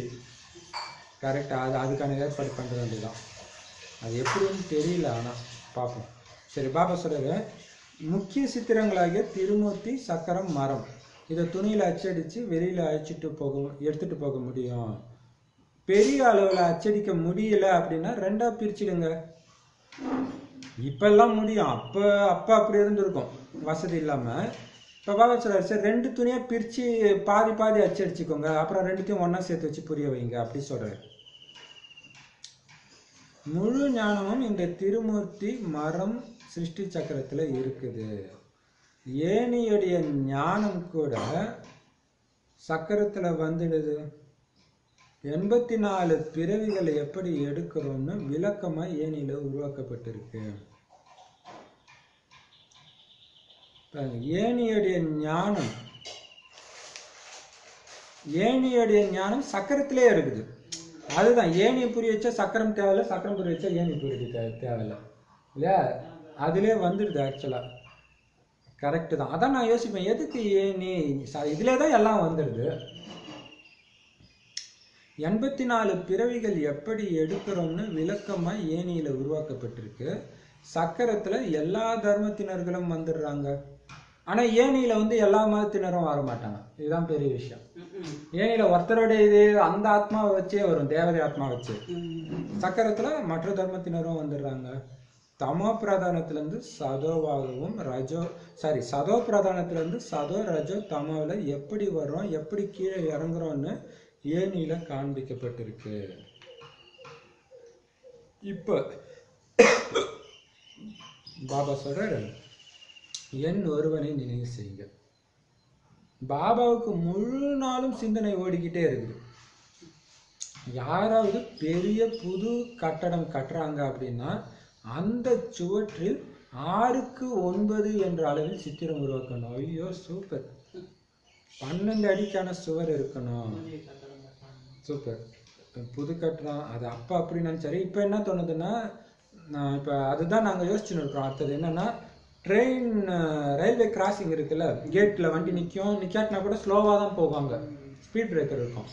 அந்த பக்கத்தில் இருக்கிற வீட்டில், அதாவது பஸ்ஸு இப்படி போகுதுன்னா வீடு இப்படி இருக்குன்னா வீட்டுக்கு முன்னாடி வைக்கக்கூடாது. அந்த வீட்டுடைய சைடு சுவர் இருக்கு பாருங்க, அது மறைக்காத மாதிரி நிறைய வீடு இருக்கும். முன்னாடி வீடெல்லாம் இருக்காது. அப்போ சைடுனா இருந்து பார்த்தாலே தெரியும். அங்கே அழகாக லட்சுமி நாராயணன் வச்சு விளக்கம் கொடுக்கலாம் இல்லையா? சூப்பராக செய்தி போகும். அடுத்தது அதான் பண்ண போகிறோம். ஸோ இங்கே வந்து பாபா வந்து எப்படி சொல்கிறாருன்னா, சித்திரத்தை உருவாக்கணும், வரையணும்னு சொல்கிறாருன்னு நினைக்கிறேன். 12 அடிக்கான சுவர் கூட இருக்கணும். இந்த நேரத்தில் மொழிகளும் நிறைய இருக்குது. அனைத்து தர்மத்தினர்களுக்கும் புரிய வைக்கணும்னா எத்தனை மொழிகளில் உருவாக்கணும்? அந்த அளவுக்கு விசால புத்தியோட நீங்கள் யுக்தியை உருவாக்கணும். சேவையில் ஆர்வம் அதிகமாக இருக்கணும். இதே தான் சிந்தனையாக இருக்கணும். இதை தவிர வேற ஏதாவது பேசுகிறாங்க டக்குன்னு வெளில வந்துங்க. அப்போ தான் இது வேலை செய்யும். புத்தி, தங்க புத்தி, அந்த ஊக்கு உற்சாகம். இது இந்த சிந்தனையிலே இருக்கிறவங்களோட சேரும்போது தான். அதெல்லாம் முடியாது பிரதர்னா நம்ம புரிஞ்சுக்கலாம். அது மாதிரி சொல்கிறவங்க தான் பெரும்பாலான பேர் இருப்பாங்க. அப்படின்னா என்ன புரிஞ்சு, அவங்க பிரஜையுடைய சமஸ்காரத்தை உருவாக்குறாங்க. நாம அப்படிதான் புரிஞ்சுக்கிட்டு வந்துட வேண்டியதான். இப்போ பாபா சொல்றாரு, அந்த அளவுக்கு விசால புத்தியோட யுக்தியை உருவாக்கணும். செலவு செஞ்சே ஆகணும், வேற வழி கிடையாது. நேற்று தான் பாபா சொன்னார், 1 பைசா செலவு இல்லாம லட்சுமி நாராயணன் ஆகுங்க. இன்னைக்கு என்ன சொல்றாரு, செலவு செஞ்சே ஆகணும். அது தானே ஆயிடும். ஆமா, கரெக்டு தான். செய்யணும்னு ஆர்வம் வச்சுன்னா எங்க இருந்து தான் உதவி கிடைக்கும்னே தெரியாது, பயங்கரமா கிடைக்கும். மற்றபடி நீங்க யாசிக்க வேண்டிய அவசியம் கிடையாது, தானாகவே உண்டியல் நிறைஞ்சிடும். அதுதான் பெரிய விஷயம். நம்ம என்ன பண்ணுவோம்னா, இப்போ சென்டர் இருக்குது, உண்டியல் இருக்குது அப்படின்னா ஒரு கணக்கு போடுறோம், இவ்வளோ தான் வருதா, சரி இது மெயின்டெனன்ஸ்க்கு இவ்வளோ தேவை, மீதியை மட்டும் பார்த்துக்கலாம் அப்படின்னு. ஆனால் அது கொஞ்சம் கொஞ்சம் அப்படி பண்ணுறது அப்படி தான் பெரும்பாலும் எல்லா இடத்துலையும் நடந்துட்டு இருக்குது. ஏதோ சேவைனா மட்டும் யாராவது மதுபன்லேருந்து வருதோ அல்லது இங்கே டிஸ்ட்ரிக்ட் லெவலில் யாரோ சொன்னாங்கன்னா வேணா அப்போ வேணா சேர்ந்து செய்கிறாங்களே தவிர, எந்த நேரமும் சேவைன்னு செஞ்சுக்கிட்டே இருந்தால் தானாக அது நிரம்பிக்கிட்டே இருக்கும் பவர்ஃபுல்லாக. அதுதான் பாபா சொல்கிறார். அப்போ பாபா சொல்கிறாரு, ஏன்னா நடத்துறது யாரு? பாபா. தானாகவே உண்டியல் நிறைஞ்சிடும். நாடகத்தில் பதிவாகி இருக்கு, குழந்தைங்களுடைய புத்தி வேலை செய்யணும். ஆனால் குழந்தைங்க கொஞ்சம் செஞ்சவொடனே நான் ரொம்ப புத்திசாலின்னு அவங்களுக்கு போதை ஏறிடுது. சூப்பராக சொல்கிறாரு இல்லையா? ஒரு சேவை பக்கவாக பண்ணிட்டவொடனே அப்பா சூப்பராக பண்ணியாச்சு அப்படி ஒரு போதை வந்துடுது. அப்படின்னு என்ன அர்த்தம்? கொஞ்ச நேரத்தில் ரெஸ்ட் எடுத்துக்கிறாங்க. அந்த புகழ் அதிலே. அதான் பாபா சொல்றாரு, இந்த யுகம் வந்து சேமிக்கிற யுகம், செலவு பண்ற யுகம் இல்லை. பழுக்க விடுங்க, பலன்ற பழத்தை பழுக்க விடுங்க. காயிலே ஏன் சாப்பிட்றீங்க அப்படின்னு என்ன அர்த்தம்? சேவை ஒரு நாள், அதை பற்றி பேசுறதுலே பல நாள் போயிடுது. இப்போ பாபா சொல்றாரு, கொஞ்சம் செஞ்சாலே குழந்தைங்களுக்கு தான் ஒரு புத்திசாலி அப்படின்னு போதை ஏறிடுது. 1 ரூபாயில 4 அளவுக்கு கூட அவங்க கத்துக்கலன்னு பாபா சொல்றாரு. 1 ரூபாய் அளவு கூட கத்துக்கலன்னு சொல்லாம 1 ரூபாயில 4 வருது பாருங்க, அது கூட அவங்க கத்துக்கலன்னு பாபா சொல்றாரு. சிலர் 2 அணா, சிலர் 1 அணா, சிலர் 1 பைசா அளவுக்கு கூட கத்துக்கல. எதையுமே புரிஞ்சுக்கிறதே கிடையாது. பாருங்க, குழந்தைங்களுடைய புத்தி வேலை செய்யணும். அப்படிங்கிறார். அப்ப இதுதான் ஸ்ரீமத். பாபா சொல்ற செலவு செஞ்சனா அது ஆட்டோமேட்டிக்கா நிரம்பிக்கிட்டே இருக்கும்ன்றாரு. அது பண்ணாததுனால என்ன பண்ணிடும், ஸ்லைட்டா பண்ணிட்டு புத்திசாலின்னு நினைச்சான். அப்ப பாபா சொல்ற அது புத்தி வேலை செய்யல. பாபா எங்க கொடுப்பாரு தெரியுமா? யாரு சேவை செய்யறாங்களோ அவங்களுக்கு தான் கொடுப்பாரு.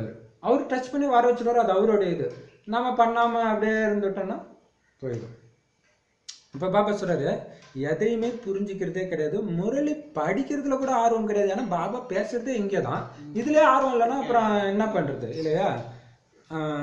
நிறைய பேர் அப்படி இருக்காங்க, நான் யோகால உட்காரோம், யோகால உட்கார வெறும் யோகா, ஞானமும் கிடையாது, ஒண்ணுமே கிடையாது. அப்ப பாத்தீங்கன்னா குணமும் மாறாது, ஏதோ ஒரு விடாபிடியா ஏதோ பண்ணுவாங்க. இப்ப பாபா சொல்றாரு செல்வந்த பிரஜை ஏழை பிரஜை எல்லாமே இங்கேயே தான் உருவாகி ஆகணும். சிலர் தந்தையிடம் உறுதிமொழி செஞ்சு பிறகு முகத்தை கருப்பாக்கிக்கிறாங்க. பாபா தோல்வி அடைஞ்சிட்டேன் பாபா அப்படின்னு சொல்றாங்க. பாபா சொல்றாரு நீங்க காலாட்படை கூட கிடையாது, காலாட்படையிலும் பொறுமையா நடந்து போறவங்க, உத வாங்கிட்டு முடியாம நடந்து போறவங்க யாரு? தூய்மை இழந்து காம விகாரத்துல விழுந்தவங்க. எப்படி சூப்பரா சொல்றாரு இல்லையா? இப்போ இந்த முரளி படிக்கிறதுல, பாபாவுக்கு செலவு செய்யறதுல, இதுல உருவாகுது 33 கோடி பதவியும். இப்ப சரி, ராஜாவாகட்டும் பிரஜையிலும் பணக்கார பிரஜை ஏழை பிரஜை இருக்கிறாங்கல்ல இல்லையா? சேவை பண்ணாம சேவைக்கு பொருள்னால உதவி பண்றாங்க இல்லையா? அவங்க பணக்கார பிரஜையா வருவாங்க. அப்படின்னு இல்லைன்னா ஏழை பிரஜை எல்லாமே இங்கே தான் உருவாக்கி ஆகணும். அப்ப 3 படை சொன்னார் இல்லையா? என்னென்ன படை? யானைப்படை, மகாரடிகள் யானைப்படை, அடுத்தது குதிரைப்படை, கட்சியில காலப்படை. இப்ப அதுக்கும் அடுத்தது ஒரு செக்ஷன் வைக்க, அதுலயும் பின்னாடி வரவங்க, மெதுவா வரவங்களாம், ஒரு பைசாவுக்கும் உதவாதவங்கன்னு பாபா சொல்றாரு. இப்ப அங்க தூய்மை இழந்தா பாபாக்கு எவ்வளவு கோபம் வருது பாருங்க, எவ்வளவு பெரிய விஷயம் இல்லையா? ஒரு பைசாவுக்கு உதவாதவங்க, இப்படிப்பட்டவங்க என்ன பதவி அடைவாங்க? ஏன்னா பாபா வரதே ஆத்மாவுக்கு அந்த சக்தியை கொடுக்கறதுக்கு, ஆத்மான்னு உங்களை உணர வைக்கிறதுக்கு. ஆத்மான்னு மறந்து தேக உணர்வை தூண்ட வைக்கிறது தான் காமம், எல்லா விகாரமுமே. அப்ப பாபா என்ன நினைப்பாரு? உள்ள போக மாட்டேங்குது, இது எதுக்கு தூய்மையா இருக்க சொல்றோம்னு தெரிய மாட்டேங்குது இந்த ஆத்மாவுக்கு. இப்படிப்பட்டவங்க என்ன பதவி அடைவாங்க? இப்ப சூரிய வம்ச ராஜ்யம் ஸ்தாபனை ஆகிட்டு இருக்குது. யாருக்கு பாபாவுடைய நினைவு இருக்குதோ அவங்க தான் எப்பவுமே குஷியா இருப்பாங்க. சதா பாபா நினைவு, பாபா சேவை. பாபா சேவை செய்யும் போது அந்த நினைவு இருந்துகிட்டே தான் இருக்க போகுது இல்லையா? தந்தையின் மூலம் என்ன ஆஸ்தி நாம அடைஞ்சிட்டு இருக்கிறோம், அந்த நினைவு இருந்தாலே அதிக நன்மை ஏற்படும் இல்லையா? பாபா நினைவின் மூலமாக, சேவையின் மூலமாக எவ்வளவு அடைஞ்சிட்டு இருக்கிறோம், எவ்வளவு என்னென்ன அடைஞ்சிட்டு இருக்கிறோம், அந்த நினைவுல இருந்தா அப்படி ஒரு போதை இருக்கும். ஒவ்வொரு தடையும் சேவை எப்படி பண்ணும், பவர்ஃபுல்லா பண்ணுமா, எவ்வளவு பிரஜை உருவாக்கி இருக்கிறோம். ஸோ அந்த போதை இருக்கணும் இல்லையா? அந்த நினைவு இருந்துகிட்டே இருக்கணும். தாரணை செய்து பிறகு தனக்கு சமமாக மற்றவங்களே ஆக்கணும். குழந்தைங்க சேவை செய்யறதே கிடையாது. கொஞ்சம் சேவை செஞ்சதை நான் தேர்ச்சி அடைஞ்சிட்டேன்னு நினைக்கிறாங்க. இது மாதிரி இருக்கிறவங்களும் இருக்கிறாங்க, நிறைய இருக்கிறாங்க. அதான் பாபாவே எனக்கு பிரஜையெல்லாம் உருவாக்கிடுவாரு, பாபா ஆக்கிடுவார், ஆனா இவங்க மகாராஜா மகாராணி ஆயிடுவாங்களாம். அதான் பாபா சொல்றாரு கொஞ்சமும் சேவை செய்யறதே கிடையாது, சும்மா சும்மா அப்படி ஏதோ ஒரு ஃபங்க்ஷனுக்கு போய் கூட போய் அப்படி அப்படியே கொஞ்சம் செஞ்சுட்டா நான் பாஸ் ஆகிட்டுமா, நான் மகாராஜா தான் அப்படின்னு நினச்சிக்கிறது. அப்போ பாபா சொல்றாரு தேக அபிமானத்துல விழுந்துடுறாங்க. இதுதான் பெரிய விஷயம். இங்க இருக்கும் போதெல்லாம் கம்முன்னு இருந்துடுறது. அங்க போய் மதுபன்ல போய் சேவாதாரி குரூப்ல போய் கொஞ்சம் செஞ்சுட்டு நான் கண்டிப்பா ராஜா, இங்க யாரும் பிரஜையெல்லாம் உருவாக்குறது இல்ல, அங்க போய் கொஞ்சம் சேவை செஞ்சோடனே அப்ப பாபா சொல்றாரு அது தேக அபிமானத்துல விழுந்துடுறாங்க. கொஞ்சம் சேவை செஞ்சாலே பாஸ் ஆகிட்டதான் நினைச்சுக்கிறாங்க. அப்ப இங்க சேவைனா பாபா சொல்றாரு நீங்க நிறைய பேர் கொடுத்தோம் பாபா, அதுவும் பாபா சொல்லியிருக்காரு ஞாபகம் இருக்கா? நிறைய பேர் கொடுத்த அதெல்லாம் ஓகே, எத்தனை பேர் உனக்கு சமமா ஆனாங்க அந்த லிஸ்ட்டை எடுத்துட்டு வா. எவ்வளவு பெரிய விஷயம், அந்த லிஸ்ட்டை எடுத்துட்டு வா குழந்தை. நீ பாட்டுக்கு சும்மா எல்லா இடத்துலயும் ஏதோ ஒன்று சென்டர்ல நோட்டீஸ் கொடுத்தாங்க, நான் கொடுத்துக்கிட்டே இருந்தேன். சென்டர்ல எத்தனை பேர் வந்திருக்கிறாங்க, எத்தனை பேருக்கு சமமா ஆகணும் இல்லையா? அப்ப பாபா சொல்றாரு ஒருவேளை பிரம்மா பாபாவுக்கு நீங்க மரியாதை கொடுக்கலன்னா எனக்கும் நீங்க மரியாதை கொடுக்கலன்னு சிவபாபா சொல்றாரு. பாப்தாதா 2 பேருமே இங்க சேர்ந்துதான் இருக்கிறாங்க. அதனால தானே நந்திக்கு அப்படி ஒரு பூஜை. வேற எதுக்காக அப்படி பண்றாங்களா? ஒரு வாகனத்துக்கு 15 நாளைக்கு ஒரு தடவை நடக்குது இல்ல, பிரதோஷம் 15 நாளைக்கு ஒரு தடவை. இப்ப பாபா சொல்றாரு, எனக்கு சிவபாபாவிடம் தொடர்பு இருக்கிறது அப்படின்னு இருந்துடக்கூடாது. எனக்கு எதுக்கு பிரம்மபாபா, நான் டைரக்டா சிவபாபா பார்த்துக்கிறேன் அப்படியே இருந்துடக்கூடாது. அப்ப பாபா சொல்றாரு, அரே ஆஸ்தி இவர் மூலம் தானே நமக்கு கிடைக்கும். டைரக்டா சிவபாபா உங்ககிட்ட கொடுக்குறாரு ஆஸ்தியா, பிரம்மபாபா மூலம் தானே கொடுக்குறாரு. இவருக்கிட்டையும் நீங்க மனசுல உள்ள விஷயங்களை சொல்லணும், ஆலோசனை பெறணும். ஏன்னா இவர் வாய் வழியா தான் உங்களுக்கு ஆலோசனை கொடுக்க முடியும். நான் டைரக்டா மனசுல தியானத்துல போய் சிவன் கிட்ட பேசிக்கிறேன் அப்படியெல்லாம் இருக்க முடியாது. நான் சாக்காரத்தின் மூலமா தானே உங்களுக்கு ஆலோசனை சொல்லுவேன். அப்படியே உங்களுக்கு நான் உள்ளுணர்வா கொடுக்க முடியும். பிரம்மா இல்லாம சிவபாபாவுடைய ஆஸ்தியை நீங்க எப்படி அடைவீங்க? தந்தை இல்லாம உங்களால எந்த காரியமும் செய்ய முடியாது. 2 தந்தையும் இல்லையா? ஏன்னா சிவபாபாவே அந்த பிரம்மா பாபா உடல் வச்சுட்டு தான் வரணும், சூக்ஷ்ம உடல்ல வந்தாலுமே கூட, இப்பவுமே கூட. அப்ப தந்தையின்றி எந்த காரியமும் செய்ய முடியாது. அதனால குழந்தைங்க மிக மிக கவனத்துடன் இருக்கணும். தலைகீழான அகங்காரத்துல தன்னையே கெடுத்துக்கிறாங்க. சாக்காரத்தின் உள்ளத்திலிருந்து இறங்கிட்டீங்கன்னா நிராகார சிவபாபா உள்ளத்துல இருந்தும் இறங்கிடுறீங்க. பலர் முரளி கூட கேட்கறது கிடையாது, லெட்டரும் எழுதுறது கிடையாது. அப்ப தந்தை என்ன நினைப்பாரு? அந்த குழந்தை செத்து போச்சு இல்லையா? முரளி கேட்கறதுல ஆனா எனக்கு பாபா பிடிக்கும் பாபா பிடிக்கும்னா அது என்ன கணக்கு? இப்ப பாபா சொல்றாரு, லட்சியம் மிக உயர்ந்தது. ஸ்ரீநாராயணன் ஆகுறதுன்னா சும்மா கிடையாது. குழந்தைங்க நேரத்தை ஒரு வினாடி கூட வீணாக்க கூடாது. யார் தன்னை மகாரதின்னு நினைக்கிறாங்களோ அவங்க உயர்ந்த காரியத்துல உதவி செய்யணும். அதுவும் எப்படி உதவி செய்யணும்? குஷியா உதவி செய்யணும், குஷி அடைந்து உதவி செய்ய வேண்டும் இல்லையா? சூப்பரா சொல்லுவாங்க. மகாரதி குழந்தைங்க நினைக்கிறவங்க காரியத்திலே அப்படி காட்டுங்க, மகாரதி இல்லையா? இந்த உயர்ந்த காரியத்துல உதவி செய்யணும், குஷி அடைந்து உதவி செய்யணும். இதன் மூலமாக தான் பலருக்கும் நன்மை, உங்களுக்கும் நன்மை. கண்காட்சியில எத்தனை பேர் வராங்க, பலர் வராங்க, பிரஜைகள் உருவாகுறாங்க. இத்தனை பேர் வராங்க, ஆனா சென்டருக்கு யாரும் வரல. ஆனா பாபா சொல்ற பிரஜைகள் புரியுற மாதிரி நீங்க புரிய வச்சீங்கன்னா அவங்க பிரஜைகள் கண்டிப்பா இல்லையா? பல தடவை கேட்டாங்கன்னா அதுலயும் கொஞ்சம் சீக்கிரமும் இருக்கும்.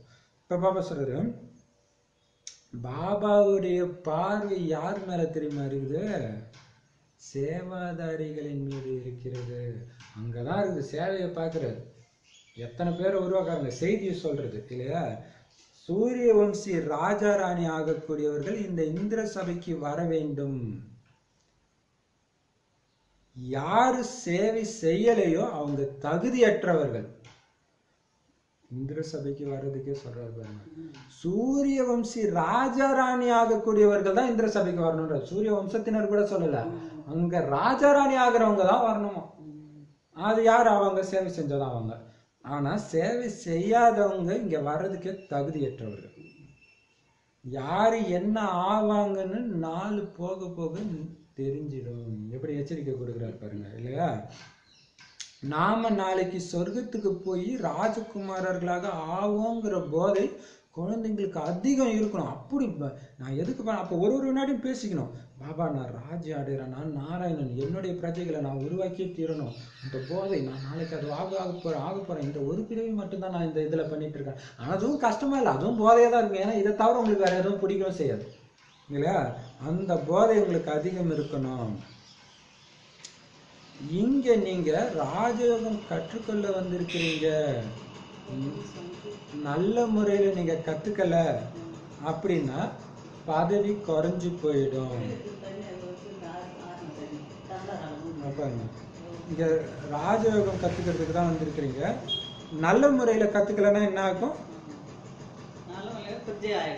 பதவி போயிடும்.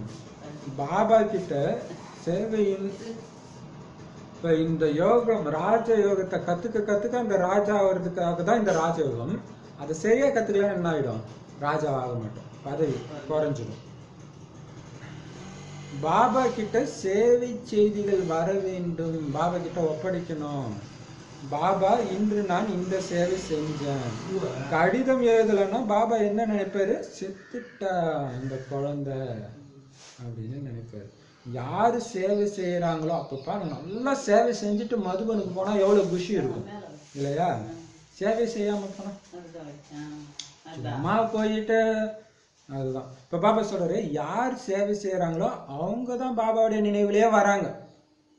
அவங்களுக்கு தான் பாபா அப்படி ஹெல்ப் பண்ணிக்கிட்டே இருப்பார். ஆச்சரியமா இருக்கும். அதை பார்ப்போம், நினைப்போம், பார்த்தா உங்க கண்ணு முன்னாடி அது உங்களுக்கு வந்து கிடைக்கும். ஆச்சரியமா இருக்கும், எப்படிதான் அது நடக்குதுன்னு. இப்ப பாபா சொல்றாரு, ஏன்னா பாபாவுடைய நினைவுலே சேவை செய்யற குழந்தைங்க தான் வராங்க. தந்தையோடைய அறிமுகத்தை கொடுத்துக்கிட்டே இருக்கிறாங்க சேவாதாரி குழந்தைங்க. சிவபாபா பிரம்மாவின் மூலம் பிரம்மா குமாரிகளுக்கு ஆஸ்தி கொடுக்கிறாரு. பிரம்மாவின் மூலம் பிராமணர்களை படைக்கிறாரு. இப்ப மற்ற அனைத்து தர்மங்கள் உள்ளன, மற்றபடி அஸ்திவாரமாக இருக்கக்கூடிய இந்த தேவதா தர்மம் மறைஞ்சிடுச்சு. இதை எல்லாத்தையும் புரிய வைங்க. இதே அறிமுகம் கொடுக்கணும். பிரம்மகுமாரி மூலமாக சொத்து கொடுக்கிறாரு. இறைவன் ஒரே ஒரு தடவை தான் கொடுக்கிறாரு சொத்து இல்லையா? தீபாவளி போனஸ் தீபாவளி வருஷத்துக்கு ஒரு தடவை தான் கிடைக்குது. அது இப்ப இறைவனே கொடுக்கறது எப்ப கிடைக்குது? 5000 வருஷத்துக்கு ஒரு தடவை.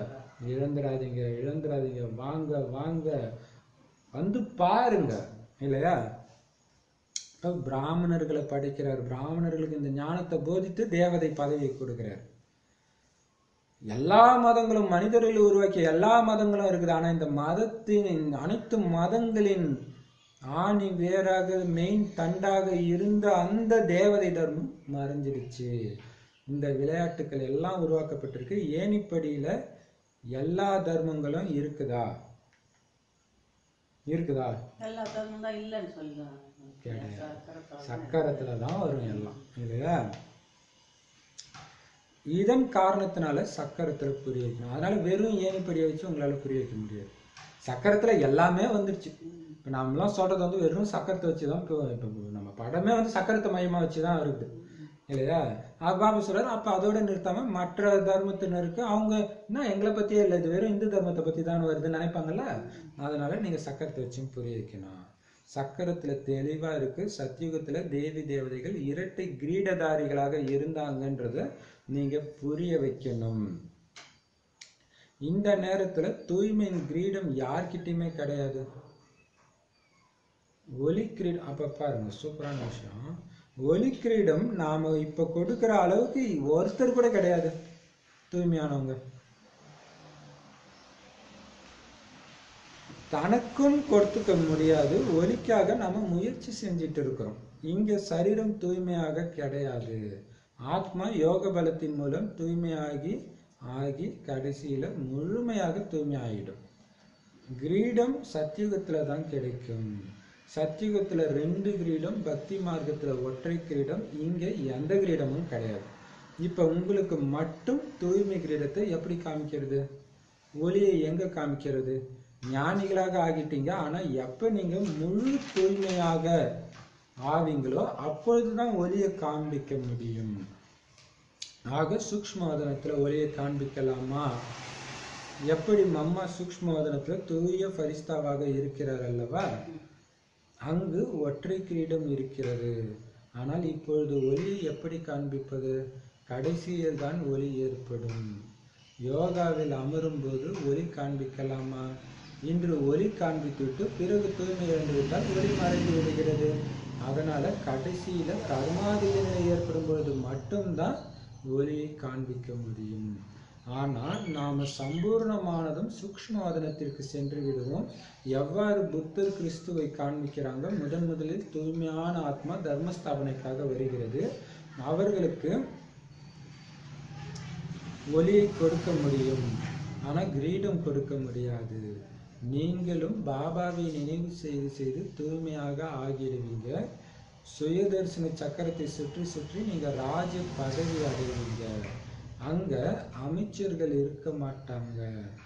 நீங்க பலரிடத்தில் நீங்க ஆலோசனை கேட்க வேண்டி இருக்குது. அங்க அனைவரும் சதோ பிரதானமாக இருப்பாங்க. இவை அனைத்தும் புரிஞ்சிக்க வேண்டிய விஷயம். நல்லது. சமமுறை படிக்கும்போதே எப்படி இருக்குது பாருங்க, பாபாட்ட இருந்து சக்தி கிடைக்குது. இப்போ பாபா சொல்றாரு, நான் ஆக்சுவலாக இது படிக்கும்போதே நினைச்சேன், கடைசியில் பின்னாடியும் சொல்லிட்டாரு. என்னன்னா சரி, இதை படிக்கும்போதே சொல்கிறேன். இப்போ பாபா சொல்றாரு, இங்கே ஒருத்தர் கூட தூய்மை கிடையாது, ஒளியும் கொடுக்க முடியாது, தங்க கிரீடமும் இன்னைக்கு யாருக்கும் கிடையாது. ஸோ எதுவுமே கிடையாது. சத்தியுகத்தில் தான் 2 கிரீடம் கிடைக்கும். துவாபர யுகத்தில் என்ன கிரீடம் இருக்கும்? தங்க கிரீடம், ஒற்றை கிரீடம் இருக்கும். இப்போ நீங்கள் உங்களுக்கு கொடுக்கலாமா அப்படின்னா, பாபா நான் தூய்மையாக தானே பாபா இருக்கிறேன், கொடுக்கலாமா? விட்டுட்டு போய் விழுந்துறீங்க, அப்போ அதனால கொடுக்க முடியாது. சரி, சம்பூர்ணமான, ஆனால் இப்போ நீங்கள் ஞானி ஆகிட்டீங்க, ஆனால் தூய்மையாகல. ஞானம் தெரியுது, பாபா நினச்சா தூய்மையாகுங்க, தூய்மையான தேவதை, ஆனால் இருக்கிறீங்களா? ஸோ ஞானியாக மட்டும் ஆகிருக்கிறீங்க, தூய்மையானால் தான் கிடைக்கும். அடுத்தது பாபா சொல்கிறாரு, சரி பாபா, சூக்ஷ்மத்தில் மம்மா சம்பூர்ணம் ஆயிட்டாங்களே, அவங்க தூய்மையாக தானே இருக்கிறாங்க, அவங்களுக்கு கொடுக்கலாமா? அதுக்கு பாபா சொல்கிறாரு, அவங்களுக்கு கொடுக்கலாம், ஆனால் ஒரு கிரீடம் தான் கொடுக்க முடியும். எந்த கிரீடம்? ஒலி கிரீடம் தான். அவங்களுக்கு டபுள் கிரீடம் கிடையாது, சத்தியுகத்தில் தான் டபுள் கிரீடம். ஸோ ஒலிய சூக்ஷ்மம், ஆனால் சூக்ஷ்மவாதனம் நீங்கள் சம்பூர்ணம் ஆயிட்டீங்க, தூய்மை ஆயிட்டனால அங்கே ஓடிடுவீங்க. ஸோ இங்கே இருக்கும்போது யாருக்குமே கொடுக்க முடியாது. எப்படி சூப்பர் இல்லையா? அதே மாதிரி பாபா சொல்றாரு, சரி யோகாவில் உட்காரும்போது கொடுக்கலாமா? அதுவும் கொடுக்கக்கூடாது. ஏன்னா தூய்மையை வந்துட்டீங்கன்னா ஒளியும் மறைஞ்சிடுது. ஆனால் கர்மாதித்த நிலை அடையும் போது மட்டும்தான் உங்களுக்கு காட்ட முடியும். ஆனால் அடைஞ்ச உடனே நீங்கள் எங்கே போயிடுவீங்க? சூக்ஷ்மவாதனத்துக்கு. அப்புறம் எங்கே காட்டுறது? அப்போ பாபா சொல்றாரு, ஆனால் புத்தர் கிறிஸ்துவுக்கு காட்டுறாங்க, ஏன்னா அது தூய்மையான ஆத்மா உடல்ல பிரவேசிக்குது, அதனால ஒலி கிரீடம் காட்டுறாங்க. ஆனால் அவங்களுக்கும் ரெட்டை கிரீடம் காட்ட முடியாது. அவங்க ராஜ்ய பதவியெல்லாம் அடையதில்லை, வரும்போது தூய்மையா இருக்கு அந்த ஆத்மா, அவ்வளோதான். அப்போ அது எங்கே வருது? நரகத்தில் தான் வருது. அதனால அதுக்கும் ரெட்டை கிரீடம் கிடையாது. இப்போ நமக்கு மட்டும்தான் ரெட்டை கிரீடம். பாருங்களா, எல்லா மதத்தினருக்கும் எல்லா மதத்திலையும் அந்த மதத்தை ஸ்தாபனை செய்யக்கூடிய அந்த ஸ்தாபகர்களுக்கு மட்டும்தான் ஒலி கிரீடம். மற்றவங்க அந்த மதத்தை சார்ந்த யாருக்குமே கிடையாது. நமக்கு தான் 33 கோடி தேவதைகளுக்கும் ஒலி கிரீடம். அந்த மதஸ்தாபகர்களுக்கும் கூட ஒரு கிரீடம் தான், ஆனால் தேவதைகளுக்கு 2 கிரீடம். 2500 வருஷத்துக்கு எவ்வளோ பெரிய விஷயம். அந்த கிறிஸ்து கூட ஒரு பிறவி தான், ஒரு பிறவின்னு கூட சொல்ல முடியாது, கொஞ்ச நாள் தான் இல்லையா? இப்போ பாபா சொல்றாரு, ஸ்தாபனைக்காக வர்ற அந்த தூய்மையான ஆத்மாவுக்கு மட்டும் ஒலியை கொடுக்க முடியும், ஆனால் கிரீடம் ஆனால் கிரீடம்லாம் கொடுக்க முடியாது. நீங்கள் தான் தூய்மையாகிடுறீங்க நினைவு செஞ்சு செஞ்சு. ஆனால் ராஜ்ய பதவி எப்படி கிடைக்குது? ஸ்வதர்ஷன சக்கரம். ஸ்வதர்ஷன சக்கரம் எப்படி சுத்துறது? முரளி தான் சுதர்ஷன சக்கரம் இல்லையா? முரளியில தான் நம்மளை பற்றி கதை சொல்றாரு. அப்போ அந்த முரளியே இல்லைன்னா நீங்கள் எப்படி சக்கரத்தை சுற்றிங்க? நல்லா என்ன பண்ணுவாங்க, சென்டரில் முதல்ல ஆரம்பத்தில் சொல்லுவாங்க 5 சொருபம், அதை வச்சு சுற்றிக்கிட்டு இருப்பாங்க. அது எந்த விதமான ரிசல்ட்டுமே கொடுக்குது. அது புதுசாக வரவங்களுக்கு ஒரு கமெண்ட்ரி மாதிரி கொடுக்குறது. இப்போ ஞானத்தை வைத்து சுத்த தான் அது பவர்ஃபுல்லாக இருக்கும். இப்போ நம்ம ஞானத்தை வச்சு தானே பண்ணிட்டு இருக்கிறோம் இல்லையா? இப்போ பாபா சொல்றாரு, நீங்கள் ராஜ பதவியை அடைவீங்க. சுதர்ஷன சக்கரத்தை எப்படி அந்த அளவுக்கு பவர்ஃபுல்லாக சுற்றுறீங்களோ அந்த அளவுக்கு ராஜ பதவி. மகாவிஷ்ணுனாலே என்னது? சக்கரம் தான். அதை வச்சு தான் அது விஷ்ணுனே கண்டுபிடிக்கும் இல்லையா? சக்கரத்தை வச்சு தான். இப்போ பாபா சொல்றாரு, இந்த சக்கரத்தை சுத்த உங்கள் புத்தி எந்த அளவுக்கு தூய்மையாக பவர்ஃபுல்லாக ஆகும்னா, அங்கே மந்திரிகளிலேயே உங்களுக்கு இருக்க மாட்டாங்க. ஏன்னா உங்களுக்கு புத்தி சொல்கிற அளவுக்குலாம் அவங்க அறிவாளியாக இருக்க மாட்டாங்க இல்லையா? அதனால் மந்திரி கிடையாது. ஆனால் எல்லோருமே அங்கே சதப்பிரதானமாக இருப்பாங்க. இதை புரிஞ்சிக்க வேண்டிய விஷயம். நல்லது. இனிமையிலும் இனிமையான தேடி கண்டெடுக்கப்பட்ட செல்லமான குழந்தைகளுக்கு தாய் தந்தை பாப்தாதாவின் அன்பு நினைவுகள் மற்றும் காலை வணக்கம். ஆன்மீக குழந்தைகளுக்கு ஆன்மீக தந்தையின் அன்பு நினைவுகள் மற்றும் நமஸ்தே. ஆன்மீக தாய் தந்தைக்கு ஆன்மீக குழந்தைகளின் அன்பு நினைவுகள் மற்றும் நமஸ்தே. தார்மிக நமக்கு சாரம். பாப்தாதாவின் உதவியை அடையணும் அப்படின்னா பாபாவுடைய உயர்ந்த காரியத்தில் முழுமையிலும் முழுமையான உதவியாளர்களாக ஆகணும்.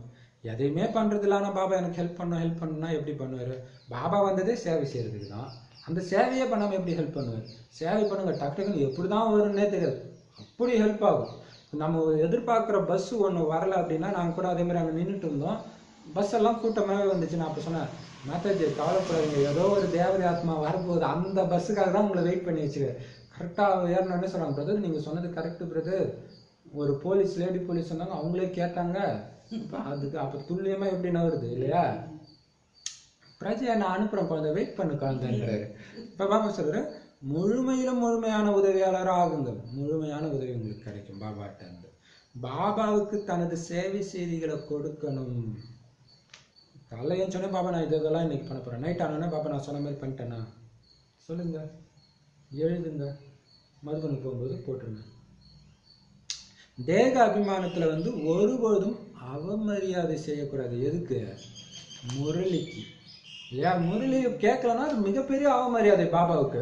பாபா வர்றதே அதுக்கு தான். இப்போ ஸ்கூலில் நடக்குது, கிளாஸ் நடக்கும்போது ஒருத்தன் கட்டு அடிச்சுட்டு வெளியே போனால் அது அவமரியாதைன்னு தெரியுது. அப்போ பாபாவோட ஞானத்தை படிக்கலாம்னா அது அவமரியாதை இல்லையா? எவ்வளோ பெரிய விஷயம். தவிர்க்க முடியாத சூழ்நிலை படிக்க முடியலன்னா அடுத்த நாள் சேர்த்து படின்னு தானே பாபா சொல்றாரு. அங்கே ஒரு முரளி கட் பண்ண அங்கே பதவி குறைஞ்சிக்கிட்டே இருக்கும். இன்னாதான் மற்றதில் பக்காவாக இருந்தாலும் சரி. ஏன்னா குரு நிந்தனை இது மிகப்பெரிய நிந்தனை. தேகாபிமானத்தில் வந்து எனக்கு எல்லாம் தெரியும், நான் பல வருஷம் இருக்கிறேன், என்ன இருக்கும், அவமரியாதை செய்யக்கூடாது, தலைகீழான போதையில் வந்துடக்கூடாது, உங்களுடைய நேரத்தை வீணாக்கக்கூடாது. சேமிக்கிற யுகம் இந்த சங்கம் யுகம், வீணாக்கக்கூடாது. சேவைக்கான யுக்திகளை உருவாக்குங்கள். சேவாதாரி முழுமையான சேவாதாரி ஆகணும். கொடுத்துக்கிட்டே இருங்க செய்தியா. அப்படியே நோட்டீஸ் அடிச்சு வச்சுக்கோங்க. பாபாவுடைய செய்தி என்னெல்லாம் சொல்லணும்னு நினைக்கிறீங்களோ அதை நோட்டீஸ் அடிச்சுக்கோங்க, கொடுத்துக்கிட்டே இருங்க. இந்த தானத்துக்கு தான் அப்படி கோயில் கட்டி கும்பிட்றாங்க இல்லையா? வரதானம். திரிகாலதர்ஷி ஸ்திதியில் நிலைத்திருந்து சதா ஆடாத மற்றும் சாட்சியாக இருக்கக்கூடிய நம்பர் 1 அதிர்ஷ்டசாலி ஆகுங்கள். அதுக்கு விளக்கம், திரிகாலதரிசி ஸ்திதியில் நிலைத்திருந்து ஒவ்வொரு சங்கல்பம் மற்றும் ஒவ்வொரு காரியமும் செய்யுங்க. திரிகால ஸ்திதி சரி ஃபுல்லாக படிச்சிடலாம். மேலும் ஒவ்வொரு விஷயத்தையும் பார்க்கும் பொழுது ஏன் எதுக்குன்ற கேள்வி வராது. சதா முற்றுப்புள்ளி, எதுவும் புரிதல்ல. ஒவ்வொரு ஆத்மாவின் பாகத்தையும் நன்றாக தெரிந்து கொண்டு பாகத்தை ஏற்று நடியுங்கள். ஆத்மாக்களின் சம்பந்தம் மற்றும் தொடர்பில் வந்தாலும் விடுபட்டவர் மற்றும் அன்பானவர் என்பதில் சமநிலையுடன் இருந்தால் குழப்பங்கள் தீர்ந்துவிடும். ஆத்மாக்களின் சம்பந்தம் மற்றும் தொடர்பில் வந்தால் கூட விடுபட்டவர் மற்றும் அன்பானவர் இதில் சமநிலையோடு இருந்தீங்கன்னா எல்லா குழப்பமும் தீர்ந்துடும். எனவே இப்படி சதா ஆடாத மற்றும் சாட்சி நிலையோடு இருக்கிறதுக்கு பேரு தான் நம்பர் 1 அதிர்ஷ்டசாலி ஆத்மாவுடைய அடையாளமே அதுதான். எது நடந்தாலும் ஆடாத அசையாத அப்படியே அன்பு சுரங்கமாக இருக்கணும். கிட்ட வந்தாலும் அந்த அன்பு தெரியணும் அவங்களுக்கு. அப்படி இருக்கிறவங்க தான் நம்பர் 1 அதிர்ஷ்டசாலி ஆத்மா. அவங்களுடைய அடையாளம் அப்படி இருக்குமா. அப்போ அதுக்கு என்ன பண்ணணும், அவங்க 3 கால ஞானத்தை உணர்ந்த மனநிலையில தான் எண்ணத்தையும் காரியத்தையும் செய்யணும். எண்ணங்களை உருவாக்குறது கூட நான் இந்த மாதிரி எண்ணத்தை உருவாக்கினா என்ன பதவி எனக்கு கிடைக்கும். அவங்க எனக்கு துக்கத்தை கொடுத்துருக்கலாம். நம்ம இப்போ அது ப்ராக்டிஸ்லையும் பண்ணிட்டு இருக்கிறோம். துக்கம் கொடுக்கறது காரணம் முந்தைய ஜென்மத்தில் நான் கொடுத்தது. இன்னொரு காரணம் எனக்கு அந்த சக்தியை நிரப்புறதுக்காக வருது. அப்போ நான் அவங்களுக்கு நன்றி பாராட்டுற வகையில் அன்பாக தான் நடந்துக்கணும். ஸோ அந்த மாதிரி எண்ணங்கள், எல்லாரும் நல்லா இருக்கணும், தேவதையாகணும், பாபாவுடைய முழு ஆஸ்தி அடையணும், அந்த மாதிரி எண்ணமும் அந்த மாதிரி காரியங்கள் அவங்களை தேவதை ஆக்குறதுக்கான காரியங்களை செய்யுங்க. அதான் 3 கால ஞானம். இப்போ நமக்கு செய்யறது வந்து அல்ப கால சந்தோஷம், பேரு புகழ் கிடைக்கலாம். ஆனா அங்க அக்கௌண்ட்ல 0வா இருக்கும் இல்லையா? அப்படி யோசிங்க. ஒவ்வொரு விஷயம், எந்த விஷயத்தை பார்த்தாலும் ஏன் எதுக்குன்ற கேள்வி வரக்கூடாது. எல்லா நன்மைக்கு பாபா பார்த்துக்குவார். ஜானகி அது எப்போ யாராவது கம்ப்ளைண்ட் சொன்னாலும் சரி நிறுத்து பாபா பார்த்துக்குவார் அப்படின்னு விட்டுருவாங்க. ஏன்னா அவங்க எச்சரிக்கையாக இருக்கிறாங்க. கொஞ்சம் விட்டா உள்ளே போயிடும். அதை பற்றி யோசிச்சுன்னு இருப்போம், முடிஞ்சு போச்சு. அதுதான் பாபா சேவை, பாபா ஞானத்தை தவிர எதை பற்றி பேசுகிறவங்க கிட்ட இருந்தால் அப்படியே விலகிடுங்க. அவங்க பிராமணாக இருந்தாலும் சரி, பிராமணன் இல்லாட்டினாலும் சரி, நமக்கு காலம் கிடையாது. அப்போ பாபா சொல்றாரு, ஏன்னா இங்கே கேள்விக்குறியெல்லாம் இல்லை, எல்லாத்துக்கும் மட்டும் இல்லை. நடந்துச்சா சரி நடந்துச்சு, அவ்வளோதான். அதை பற்றி ஏன் பேசுறீங்க, முடிஞ்சிச்சு. எதுவும் புதுசு கிடையாது. ஐயோ இங்கே இப்படி ஆச்சு, எதுவும் புதுசு கிடையாது. அப்போ இது ஒரு ஒரு ஒரு ஒரு லைனில் ஒரு ரெண்டு வேர்டாக கொடுக்குறப்பாங்க. சதா முற்றுப்புள்ளி எதுவும் புதிதல்ல. சதா முற்றுப்புள்ளி அது பாட்டுக்கு போங்க, எல்லாத்துக்கும் முற்றுப்புள்ளி. அடுத்த கமாவே கிடையாது, கமா இழுக்கிறதே கிடையாது. அப்புறம் 3 கால ஞானம், நம்மளை பற்றி தெரிஞ்சுக்கிறோம், மற்றவங்களை பற்றியும் தெரிஞ்சுக்கிறோம். அந்த ஆத்மா இப்போ இப்படி நடிக்குது, ஆனால் சத்தியுகத்தில் அது நல்லா தான் நடிச்சுது. இதோ வரப்போகுது சத்தியுகம், நல்லா தான் நடிக்க போகுது. நடுவில் அதோடைய கணக்கு வழக்குப்படி அதோடைய சமஸ்காரம் வித்தியாசமாக இருக்கு. அதை யாரா இருந்தாலும் சரி, யாரா இருந்தாலும் நீங்க அப்படி பார்த்தீங்கன்னா, அவன் இப்படி பண்றான்னு நான் பார்த்துட்டு இருந்தா என் பதவி குறைஞ்சிடும். அவன் டிராமா எப்படியோ நடிச்சிட்டு இருக்கிறான், நான் அவனுக்கு கொடுக்க வேண்டிய மரியாதை கொடுத்துட்டு போயிடும். அவ்வளவுதான். பிராமணனா இருந்தாலும் சரி, பிராமணன் இல்லாத ஆத்மா இருந்தாலும் முதல்ல பிறக்கும்போது அது நல்லா தான் இருக்கும். அது சத்தியுகத்தில் பிறந்தாலும் சரி, திரேதாயுகத்தில் பிறந்தாலும் சரி, கலியுகத்தில் பிறந்தாலும் சரி, இல்லையா? ஸோ முதல்ல அது நல்லா தான் இருந்துச்சு, அனாதி சமஸ்காரமும் நல்லா தான் இருந்துச்சு. ஸோ அதை மட்டும் பாருங்க. அந்த ஆத்மா இப்போ இப்படி இருக்குது. இப்போ நமக்கு ஒரு டைமும் ஒரு யுத்த மைதானம். என்ன யுத்த மைதானம்னா, கத்தி சண்டை போடுறவங்க கூட கத்தி சண்டை போடுறவங்க தான் போய் மோத முடியும். ஒன்று ஒவ்வொருத்தர் இந்த ஸ்டைலில் சண்டை போடுறாங்கன்னா அதே ஸ்டைலில் சண்டை போடுறவங்க தான் போய் சண்டை போடுவாங்க. அதே மாதிரி இது யுத்த மைதானம். ஒருத்தர் சுபாவம் இப்படி இருக்குது, அவன்கிட்ட உன்னால் ஒத்து போக முடியுமா? யுத்த மைதானத்துக்கு அவன் இருக்கிறான், யார் வர என் சண்டைக்கு? இப்போ பாபா கிட்ட சொல்கிறான், பாபா நான் போகிறேன். அப்போ போய் அவங்ககிட்டயும் நல்ல சர்டிஃபிகேட் வாங்கிட்டு வருது. அப்புறம் என்ன அர்த்தம்? அவங்களோட சம்ஸ்காரம் ஒத்து போயிட்டீங்கன்னா ஜெயிச்சிட்டீங்க. அதுதான் அவங்களுடைய ஒவ்வொரு ஆத்மாவுடைய பாகம் என்னன்னு உங்களுக்கு தெரியுது. அப்ப இந்த ஆத்மாவுடைய பாகம் ரொம்ப துக்கம் கொடுக்குது, எனக்கு தொலை கொடுத்துட்டே இருக்கு. அதோடைய பாகம் என்ன? இந்த ஆத்மா தான் ஃபில்டர் பண்ணுது. 5000 வருஷத்தோடைய நடிப்பு, 33 கோடி பதவியை ஃபில்டர் பண்றவன் பக்காவான வேலை இந்த ஆத்மா பண்ணுது. நான் இதுலயும் தப்பிச்சு வந்துடுறேன். அப்ப அந்த ஆத்மா மேல மரியாதை தான் இருக்கும். ஏன்னா அது ஒரு டைம்ல திரும்பிடும். பாப்பா சொல்லியிருக்காரு வானில, நீங்க மாறினோடனே அவங்க மாறிடுவாங்க. உங்களுக்காக தான் அவங்க மாறாம இருக்கிறாங்க. நீங்க அவங்க கிட்ட இருக்கிறதும் எனக்கு பிடிச்சிருக்குதுன்னு என்னைக்கு சொல்றீங்களோ அன்னைக்கு அவங்க மாறிடுவாங்க. எவ்வளவு சூப்பர் இல்லையா? அதுதான். அப்ப பாபா சொல்றாரு, அவங்கவுங்க பாகத்தை தெரிஞ்சுட்டு உங்க பாகத்தை பக்காவா நடிங்க. உங்க பாகம் என்னது? சதா புன்னகை, சதா அந்த ஆனந்த சொரூபம் கொஞ்சம் கூட குறையக்கூடாது, அப்படி நடிங்க. அப்ப உங்க ஆத்மாக்கள் தொடர்பு, உங்ககிட்ட தொடர்புல வர ஆத்மாக்கள் கிட்ட எப்படிப்பட்ட ஆத்மானாலும் வரட்டும், விடுபட்டும் இருக்கணும், அன்பாகும், நல்லா பேசணும். அதே நேரத்துல புத்தி அங்க இருக்கக்கூடாது, வெளியே வந்துடணும்.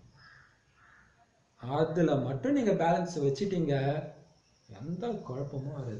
விடுபட்டு இருக்கும்போது பிரச்சனை. நீங்க ஒண்ணும் இல்லை, ஒருத்தர் கூட பேசிட்டு இருக்கும்போது நேற்று பண்ணுமே அந்த 4 பாயிண்ட் சொல்றது, 10 பாயிண்ட் சொல்றது, அந்த பாயிண்ட் நீங்க சுத்த ட்ரை பண்ணுங்க. அவர் பேசுறது உங்க காதுல விடாது. ஸோ அந்த பயிற்சியில டக்குன்னு வெளியே வந்துடுங்க. அதான் சக்கத்தை ஸ்பீடாக சுற்றுனா வெளில வந்துடும்ன்றது. ஆனால் ஒரு பாயிண்ட்டுக்கே நாம நிற்போம், அப்போதான் தெரியும் அந்த மாயாவுடைய பவர். ஒருத்தர் கூட பேசும்போது அந்த பாயிண்ட்டை நினைக்கிறது எவ்வளோ கஷ்டம்னு அப்போதான் தெரியும். அப்படி இருந்தீங்கன்னா அது உங்களுக்கு குழப்பம் தெரியாது. அந்த சிச்சுவேஷனுக்கு ஏற்ற பாயிண்ட் வேற நம்ம நினச்சிக்கலாம். ஏன்னா இதே ப்ராக்டிஸ் பண்ண போனால் அந்த சிச்சுவேஷனுக்கு ஏற்ற பாயிண்ட் கரெக்டாக அந்த டைம் வரும். இப்போ உதாரணத்துக்கு வந்து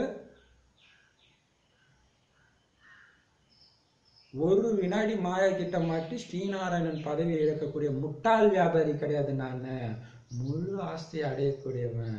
இல்லையா? இதுல வெகுலியா இருந்துடாதீங்கன்னு சொன்னார், ஞாபகம் இருக்கா? இந்த வியாபாரத்துல வெகுலியா இருந்துடாத குழந்தை, இல்லையா? அது எதுக்கு சொன்னாரு? அந்த புகழ், பேர் புகழ்ல மயங்கிடாத, எல்லாத்தையும் அப்படியே பாபாட்ட கூட்டு, உனக்கு வட்டியும் முதலமா வந்துடும்.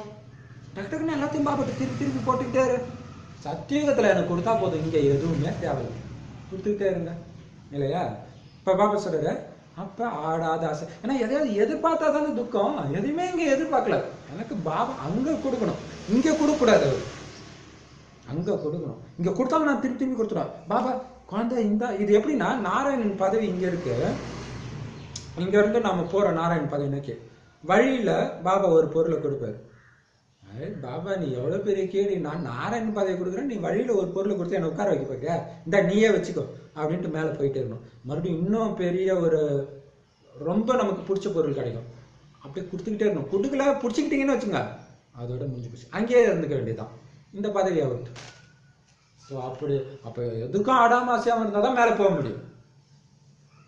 அந்த குழந்தை தான் நம்பர் 1 அதிர்ஷ்டசாலி குழந்தை இல்லையா. எதுக்கும் ஆடாம அசையாம இருக்கிற குழந்தை தான் அதிர்ஷ்டசாலி குழந்தை. இங்க பார்த்தா அது சும்மா இருக்கிற மாதிரி இருக்கும்.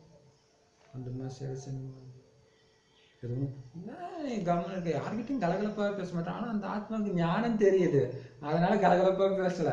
அங்க பேசினா தேவையில்லாதது வரும், பதவி போயிடும். அந்த குழந்தை தான் நம்பர் 1 அதிர்ஷ்டசாலி. அவ்வளோ சூப்பர். இவ்வளோ ரகசியம் இருக்குது. ஸ்லோகன்: சகிப்புத்தன்மை குணத்தை நீங்க தாரணை செஞ்சீங்கன்னா